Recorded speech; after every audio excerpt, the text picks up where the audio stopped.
my story, my Jesus story. Brought up in a Christian family. Probably always believed in God.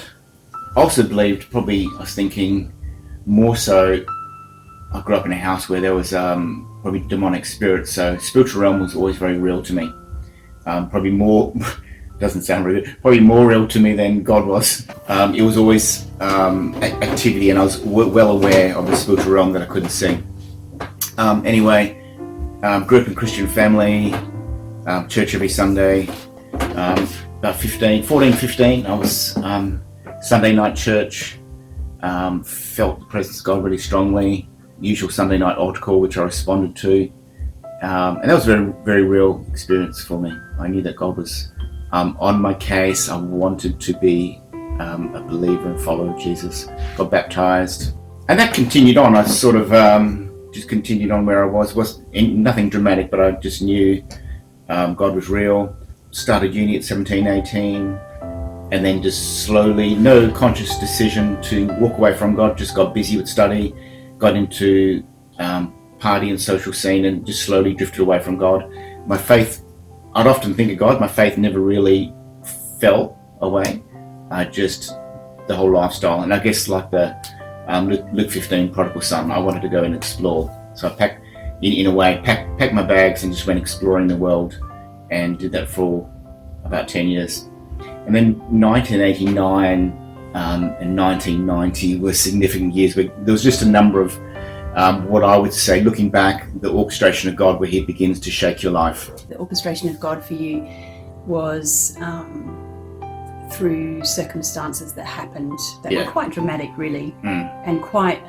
So like what circumstances? Like car accidents and running over that bikie, and walking past the boss's office to pick up a phone with an invitation from the hospital here to come to Kalgoorlie to work. The orchestration of the fact that you couldn't continue to do your engineering degree part-time. And so lots of things that came together. That was God going, I need you in Kalgoorlie, and I'm going to get you there one way or another. And yeah. And that's all quite a long story, though. It is a long story. It's easy just to say orchestrations of God. And begins to make you think, what's really going on? Where's my life going to? And those were very, very conscious thoughts about where, all of a sudden I started thinking about God. I started thinking about heaven and hell. Started thinking about where my lifestyle was taking me. And that came, again, orchestration of God brings me to Kalgoorlie, and the conviction of God. Again, I didn't realise at the time that you're coming under conviction. You just realise that you're beginning to think about God. You're beginning to think about people that have witnessed to you. And heaven and hell are becoming very real. And that intensified to the point where I just thought, I have to look into this. So I went and visited the Church of Christ, got a Bible, got a book, read those over a period of weeks in my room every night. And in those weeks, I recommitted my life to Jesus. And in my room there, in hospital nursing quarters, he became very real.